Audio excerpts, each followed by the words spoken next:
नमस्ते सभी को। देखिए, आज फिर हम एक नई क्लास में को पढ़ने जा रहे हैं इतिहास को। और आज हमारा जो टॉपिक रहेगा वो रहेगा प्राचीन भारत वाला। कौन सा? प्राचीन भारत को पढ़ेंगे अपन। और प्राचीन भारत में हमारा जो टॉपिक है वो है भक्ति आंदोलन। कौन सा? भक्ति आंदोलन। भक्ति आंदोलन को पढ़ेंगे अपन। भक्ति आंदोलन के अंदर देखिए, हमने कल कुछ इसके बारे में जाना था, यानी मैंने आपको यहाँ तक बता दिया था कि भक्ति आंदोलन की शुरुआत क्यों हुई, यानी भक्ति वाला जो आंदोलन था वो शुरू क्यों हुआ। यानी भक्ति आंदोलन में मैंने कल आपको बताया था कि दिल्ली सल्तनत के शासकों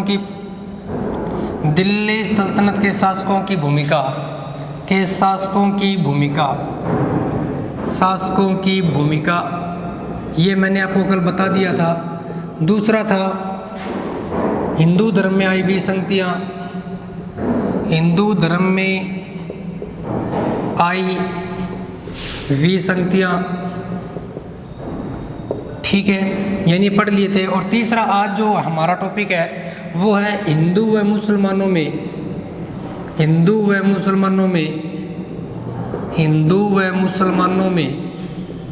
वैमनस्य की खाई।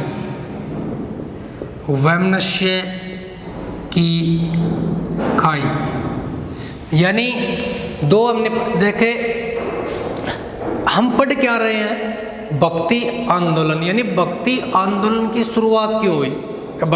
जैसे कल भी पिछले वीडियो में मैंने देखा था कि भी किसी न किसी आंदोलन की या कोई संगठन या कोई क्रांति होती है तो उसके पीछे कारण अवश्य होते हैं। तो पहला कारण मैंने आपको बताया था कि दिल्ली सल्तनत के जो शासक थे उनका धर्म के संबंध में जो नियम थे, जिसके कारण क्या हुआ कि अनेक प्रकार के जो हिंदू वर्ग था, मजदूर वर्ग था, वो क्या कर रहा था? धर्मांतरण कर रहा था। उसके बाद हिंदू धर्म में भी अनेकों प्रकार की क्या आ गई थी? विसंगति आ गई थी। और तीसरा हमारा जो टॉपिक है ना वो हिंदू व मुसलमानों में वैमनस्य की खाई। यानी हिंदू, आपको ये धार्मिक जो मामला होता है ये अपने आप में बहुत ही पेचीदा मामला है। यानी चाहे वो धर्म कोई सा भी हो, धर्म के संबंध में अगर कोई बात आती है ना, देखिए आज तक विश्व में सबसे ज़्यादा लड़ाइयाँ लड़ी गई है ना, वो धार्मिकता के विषय को लेकर लड़ी गई है। यानी धर्म के नाम पे अनेकों प्रकार की लड़ाइयाँ विश्व में लड़ी जा चुकी है और आगे भी लड़ी जाएगी। क्योंकि धर्म वाला जो मामला है ना वो बहुत ही, देखिए क्या होता है कि मैं हिंदू हूँ, मेरा धर्म श्रेष्ठ है, तब तक तो बात ठीक रहती है। यानी मैं अच्छा हूँ और मेरा धर्म अच्छा है, तब तक तो बात ठीक है। लेकिन मैं तुझसे अच्छा हूँ और मेरा धर्म तो तेरे धर्म से अच्छा है, तभी विवाद का कारण बन जाता है। और यही विवाद उस समय चल रहा था। यानी मैं अच्छा हूँ, मेरा धर्म अच्छा है, कोई दिक्कत नहीं है, आप अच्छे हो। अगला कहता है कि मैं अच्छा हूँ और मेरा धर्म अच्छा है, लेकिन मेरा धर्म तेरे धर्म से सर्वश्रेष्ठ है, मेरा धर्म तेरे धर्म से बहुत आगे है, मेरा धर्म ये है, मेरा धर्म वो है, मेरे धर्म में ये। अब सारी बातें निकल के आती है। अब जैसे कई बार अगर अपन किसी मुस्लिम व्यक्ति को कहें कि यार तू नॉनवेज खाता है, तू मांसाहारी है, तू मांस खाता है, तो तेरे पेट को क्यों कवर बना रहा है। अगर ये बात अपन उसको बोल रहे कि तू तेरे पेट को क्यों कवर बना रहा है, क्यों तू जीव जंतुओं को खा रहा है, तो उसको बुरा लगेगा। फिर वो अपने को कहेगा कि तू यार अपने पेट को क्यों बगीचा बना रहा है, क्यों बागवानी बना रहा है, तू तेरे पेट में ये घास फूस क्यों डाल रहा है। ये घास फूस ही तो है, अपन ये पालक खाते हैं और खाते हैं, घास फूस ही तो खाते हैं ना। तो वो कहेगा तू ये घास फूस क्यों खा रहा है, तो कोई जानवर थोड़ी है। तो अपवाद निकल के आता है। अगर लड़ाई का कोई भी धर्म के मामले में आप जब चाहो जिससे बहस कर सकते हो, हर व्यक्ति हर समय तैयार मिलेगा आपको, ठीक है। तो हिंदू व मुसलमानों में क्या आ गई थी उस समय? वैमनस्य की एक बहुत बड़ी खाई पैदा हो गई थी। यानी हिंदू अपने धर्म को सर्वश्रेष्ठ मानने लग गया था, मुस्लिम अपने धर्म को सर्वश्रेष्ठ मानने लग गया था, जिसके कारण क्या हुआ कि भारत के जो बुद्धिजीवी लोग थे, भारत के जो संत प्रवृत्ति के जो लोग थे, उन्होंने आपस में क्या किया? मिलकर एक ऐसी रूपरेखा तैयार की ताकि ये दोनों जो धर्म है, जो कि इनको एक साथ रहना है, ये क्या करें? अब इनको थोड़ा सरल बनाए। तो सरल बनाने के लिए हिंदू धर्म में तो भक्ति आंदोलन की शुरुआत हुई। किसकी शुरुआत हुई? भक्ति आंदोलन की। जबकि मुसलमान धर्म में सूफी मत की शुरुआत हुई, यानी सूफी मत की शुरुआत हुई। और इनका जो मुख्य उद्देश्य वो था एकेश्वरवाद। यानी इन्होंने अपने भजन के माध्यम से, कीर्तन के माध्यम से, उपदेशों के माध्यम से लोगों को ये बातें बतलाई कि हम सब एक हैं, हमारा भरण पोषण करने वाली प्रकृति का नियम एक है, वो सभी व्यक्तियों पर एक समान लागू होता है। दुनिया में ऐसा कोई व्यक्ति नहीं है जिसको मौत कह कर आई हो, या वो मौत को चैलेंज कर सकता हो, या प्रकृति को वो, या क्लाइमेट को वो चेंज कर सकता हो। आज तक प्रकृति के मामले में साइंस भी फेल होती गई है, यानी न तो इतिहास आज तक ये बता पाई कि मानव की उत्पत्ति किस प्रकार हुई, और न आज तक साइंस, यानी कोई भी साइंस हो चाहे हिस्ट्री हो, आज तक कोई ये बात नहीं अपन खुद हिस्ट्री पढ़ रहे हैं और अपन तो एक गैस ही करते हैं, अनुमान ही लगाते ना कि प्रागैतिहासिक काल में, पूरा पाषाण काल में मानव ये था, मध्य पाषाण काल में मानव ये था, फिर नव पाषाण काल में मानव का आकार ये हो गया। तो वो तो एक अंदाजा है, वो कोई ऑथेंटिक थोड़ी ना है। अगर आप मैं कहूँ भी मानव की उत्पत्ति इस प्रकार से हुई, तो अपने आप में कोई ऑथेंटिक नहीं है भी। दुनिया में जितने भी इतिहासकार हैं ना, वो एक मत नहीं है मानव की उत्पत्ति के ऊपर भी, मानव की उत्पत्ति किस प्रकार से हुई भी। प्रकृति को वश में कर रखा है मानव ने, और मानव किसके वश में है? प्रकृति के। अगर प्रकृति के वश में मानव नहीं होता तो आज पता नहीं मानव क्या कर देता।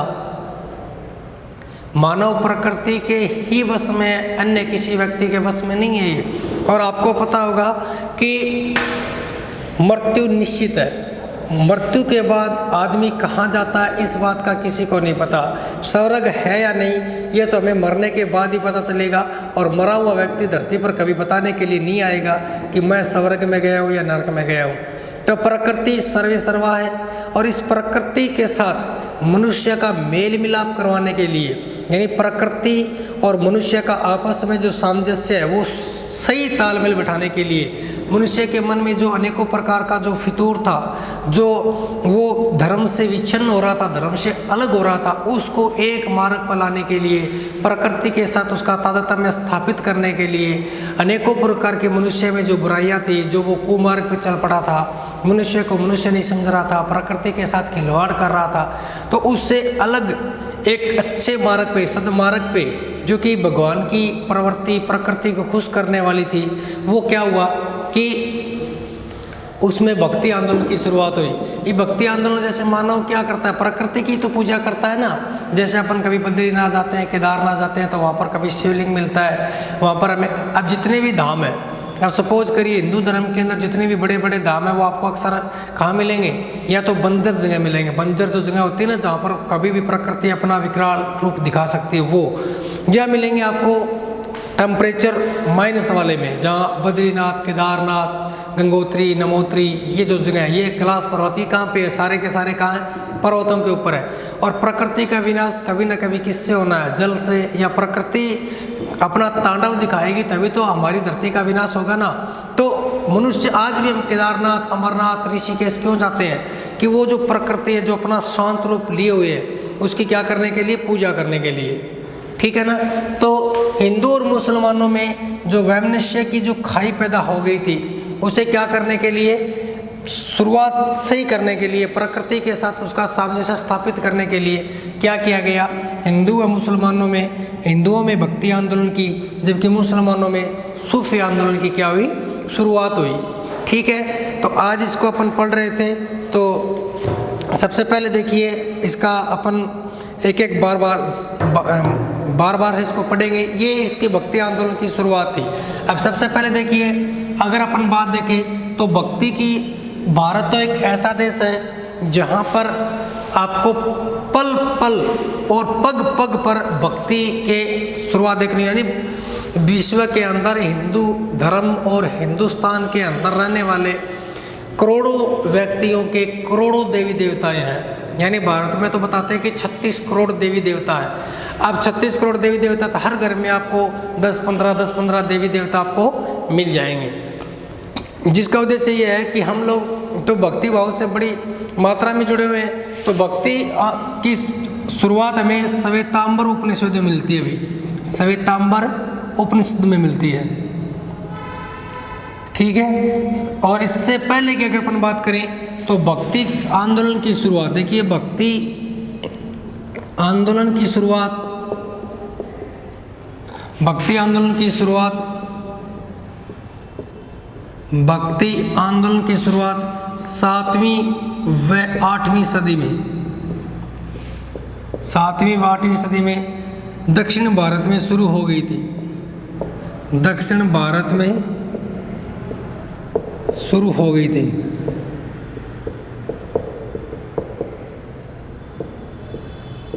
ठीक है, यानी भक्ति आंदोलन की, अगर भक्ति आंदोलन या भक्ति के सर्वप्रथम साक्ष्य हमें कहाँ मिलते हैं? श्वेतांबर उपनिषद में। उसके बाद भक्ति आंदोलन की शुरुआत 7वीं 8वीं सदी में दक्षिण भारत में हो गई, जिसके अंतर्गत सबसे पहले अलवार संत, अलवार इनकी संख्या 12 थी और अलवार का अर्थ होता है ज्ञानी व्यक्ति। क्या होता है? ज्ञानी व्यक्ति। यानी 7वीं व 8वीं शताब्दी में दक्षिण भारत में अलवार व नैनार संतों के माध्यम से क्या हो गई थी? भक्ति की शुरुआत हो गई थी। यानी भक्ति आंदोलन की शुरुआत 7वीं व 8वीं सदी में दक्षिण भारत में शुरू हो गई थी। अगर आपको ये प्रश्न देखने को मिले तो कि भक्ति आंदोलन की शुरुआत सबसे पहले कहाँ हुई थी? दक्षिण भारत में हुई थी। ये 12वीं सदी में रामानंद जो है वो उत्तर भारत में लेके आएगा। यानी आज अगर वर्तमान में देखें ना, तो वर्तमान में सबसे ज़्यादा हमारे जो धार्मिक स्थल है वो उत्तर भारत में है। लेकिन अगर देखा जाए शुरुआत इसकी, तो शुरुआत कहाँ पे हुई थी? सबसे पहले इसकी शुरुआत है दक्षिण भारत में हुई थी। कब हुई थी? 7वीं व 8वीं शताब्दी में। और किन के माध्यम से? अलवार व नैनार के माध्यम से। तो अलवारों की संख्या कितनी थी? 12। और अलवार का अर्थ क्या होता है? नैनार व्यक्ति। और इसके अंदर एकमात्र महिला थी जिसका नाम क्या था? अंडाल था। क्या था? अंडाल। एकमात्र महिला का क्या नाम था? यानी अलवार की ये सदस्यों के कुल कितने सदस्य थे? 12। और इसका अर्थ क्या होता है? ज्ञानी व्यक्ति। और इसमें एकमात्र महिला अंडाल। नैनार जो थे इनकी संख्या 63 थी। ठीक है। और ये अब बात करें, अलवार जो संत थे वो भगवान विष्णु की, यानी अलवार जो संत थे वो किसकी पूजा करते थे? विष्णु की। और नैनार जो थे वो किसकी पूजा करते थे? भगवान शिव की। ठीक है। यानी अलवार व नैनार संतों के माध्यम से दक्षिणी भारत में 7वीं व 8वीं शताब्दी में ही क्या हो चुकी थी? इसकी शुरुआत हो चुकी थी। क्या हो चुकी थी? शुरुआत हो चुकी थी। अलवार व नैनार संतों के माध्यम से इसकी क्या हो चुकी थी? शुरुआत हो चुकी थी। समझ में आ गई? यानी हमारे भारत में भक्ति भाव तो ऐसा देखने को मिलता है कि जब दुनिया में हिंदू धर्म, देखिए दुनिया में हिंदू एकमात्र ऐसा धर्म है जिस धर्म से अनेकों प्रकार के अन्य रिलीजन्स निकल कर गए हैं। यानी विश्व का सबसे प्राचीन धर्म माना जाता है सनातन धर्म। और सनातन धर्म का मुख्य धर्म है हिंदू धर्म। और इस हिंदू धर्म से अनेकों प्रकार के अन्य धर्म निकल कर गए हैं। जैसे चारवाक ले लो, उसके बाद बौद्ध है, जैन है, अनेकों प्रकार के धर्म इस धर्म से अलग होकर अपना अपना अलग मत बनाया है। ठीक है। तो अब ये प्रश्न आपको याद रखना कि भक्ति आंदोलन की भक्ति के सबसे पहले साक्ष्य हमें कहाँ मिलते हैं? श्वेतांबर उपनिषद में। उसके बाद भक्ति आंदोलन की शुरुआत 7वीं व 8वीं सदी में दक्षिण भारत में हो जाती है। अलवार जिनकी संख्या 12 थी, जिनमें एकमात्र महिला क्या थी? अंडाल थी। और किसकी पूजा करते थे? विष्णु की। उसके बाद नैनार, इनकी संख्या कितनी थी? 63। और ये किसकी पूजा करते थे? शिव की। अब देखिए यहाँ पर भी दिक्कत आ गई। अब ये देखिए ये विष्णु की पूजा करते हैं और ये शिव की पूजा करते हैं। अब देखिए वही बात, मैं अच्छा तू अच्छा, तेरा धर्म अच्छा मेरा धर्म अच्छा, तेरे धर्म से श्रेष्ठ मेरा धर्म। तो अब ये विष्णु की पूजा कर रहा है, कोई शिव की पूजा कर रहा है। तो भक्ति में भी, यानी हिंदू धर्म में भी भक्ति में क्या बन गए? 2 मार्ग बन गए। अब इनको एक करना है ताकि ये लोग आपस में लड़े नहीं। ठीक है। तो इसके लिए सबसे पहले नाम आता है एक व्यक्ति का, और जिसका नाम है शंकराचार्य। क्या नाम है?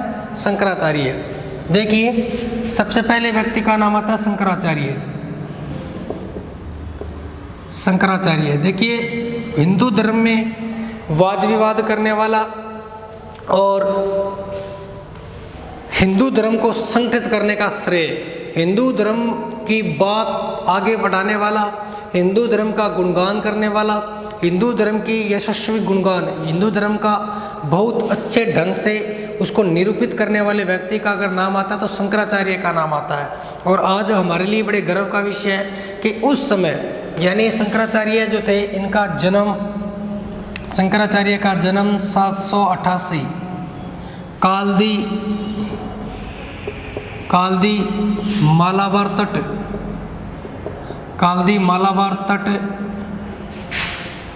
केरल में हुआ। कालदी मालाबार तट केरल में। इनके पिता का जो नाम था वो शिव था।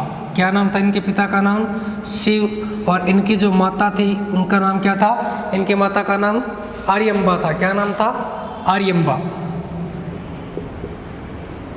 माता का नाम आर्यम्बा था।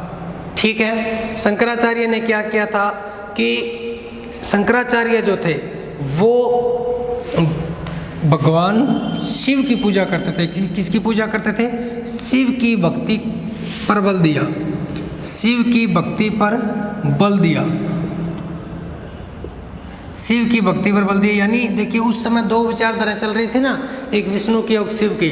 तो शंकराचार्य ने क्या किया कि भगवान शिव की भक्ति पर बल दिया और कहा कि सृष्टि का संसारक, विहारक, सृष्टि का उद्धारक है और संहारक दोनों कौन है? शिव है। यानी पृथ्वी की उत्पत्ति या सृष्टि की उत्पत्ति करने वाला भी शिव है और एक दिन शिव ही तांडव करेगा और उस दिन से पृथ्वी की या सृष्टि की क्या हो जाएगी? खात्मा हो जाएगा। यानी इस प्रकार से लोगों को भगवान शिव के प्रति या हिंदू धर्म में आस्था बढ़ाने के लिए इन्होंने किसकी भक्ति पर बल दिया? भगवान शिव की भक्ति पर बल दिया। ठीक है। उसके बाद ये बौद्ध धर्म से बहुत प्रभावित थे। यानी बौद्ध धर्म से ये क्या थे? प्रभावित थे। बौद्ध धर्म से प्रभावित होने के कारण इन्हें प्रच्छन्न बौद्ध कहा गया। बौद्ध धर्म से प्रभावित होने के कारण इन्हें क्या कहा गया? प्रच्छन्न बौद्ध, यानी एक अलग प्रकार का बुद्ध। ठीक है। उसके बाद शंकराचार्य जो थे वो एकेश्वरवाद को बढ़ावा देते थे। किसको बढ़ावा देते थे?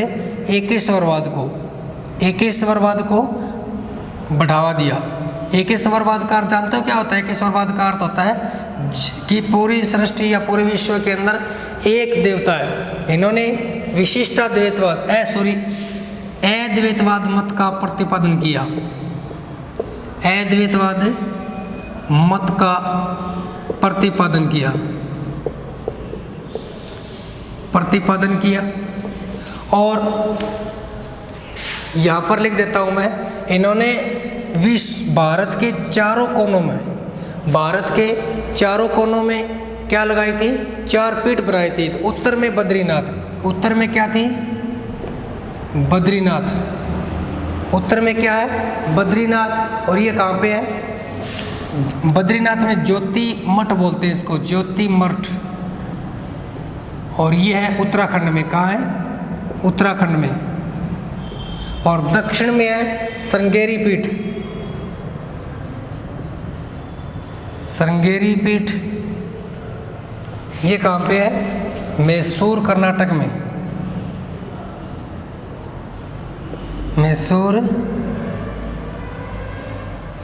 में। और इसकी जो अगली हुआ पुरी, यहाँ पे पुरी गोवर्धन पीठ। ठीक है। ये है उड़ीसा में। और इधर है द्वारिका पीठ, द्वारिका या शारदा पीठ गुजरात में। ठीक है। यानी शंकराचार्य ने पूरे भारत में यानी अब हिंदू धर्म को संगठित करने के लिए यानी कितना साहस किया होगा इस व्यक्ति ने, कितना संघर्ष किया होगा, जिसके कारण पूरे भारत में शिव की भक्ति को और अद्वैतवाद मत का प्रतिपादन करने के लिए चारों कोनों में, यानी ये उत्तर हो गया, ये दक्षिण हो गया, ये पूर्व हो गया और ये पश्चिम हो गया, यानी भारत के चारों कोनों में अपनी अलग अलग पीठें स्थापित की। देखिए अपन पढ़ रहे थे भक्ति आंदोलन में हमारा टॉपिक था शंकराचार्य का जन्म 788 कालदी मालाबार तट केरल में हुआ। ठीक है। कालदी मालाबार तट केरल में हुआ। पिता का नाम शिव था, माता का नाम आर्यम्बा था। शिव की भक्ति पर ये क्या देते थे? बल देते थे। बौद्ध धर्म से प्रभावित होने के कारण इन्हें क्या कहा गया? प्रच्छन्न बौद्ध कहा गया। ये एकेश्वरवाद को क्या देते थे? बढ़ावा देते थे। और अद्वैतवाद मत का देखिए, अद्वैतवाद क्या होता है?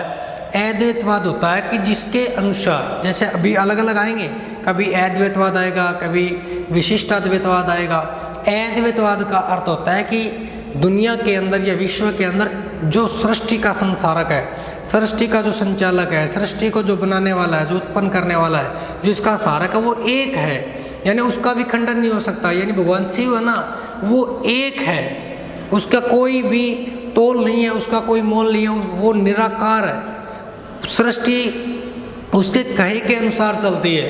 तो इन्हें आदि शंकराचार्य भी कहा जाता है, आदि शंकराचार्य भी कहा जाता है। इन्हें शंकराचार्य को क्या कहा गया है? आदि शंकराचार्य भी कहा जाता है। जन्म, इसके बाद देखिए शंकराचार्य ने हिंदू धर्म को आगे बढ़ाने के लिए, इसको लोकप्रिय बनाने के लिए, संपूर्ण भारत में अपना वर्चस्व स्थापित करने के लिए, हिंदू धर्म को एक इकाई के रूप में, जो लोग अलग अलग हो गए थे, जो कोई विष्णु की पूजा कर रहा था, कोई शिव की कर रहा था, कोई किसी की कर रहा था, कोई किसी की कर रहा था, उनमें आपस में सामंजस्य स्थापित करने के लिए पूरे भारत में एक 4 पीठ स्थापित की। और आज भी हमारे ये बहुत अच्छे पर्यटन स्थल माने जाते हैं, धार्मिक स्थल माने जाते हैं, हम यहाँ पर जाकर आते हैं। तो उत्तर में जो पीठ थी वो बद्रीनाथ। बद्रीनाथ सुना होगा ना आपने, ऋषिकेश से ऊपर जाओगे तो बद्रीनाथ, एक साइड में केदारनाथ, दूसरी साइड में अमरनाथ, ये जो है बद्रीनाथ। यहाँ पर ज्योतिमठ पीठ बोली जाती है उत्तराखंड में।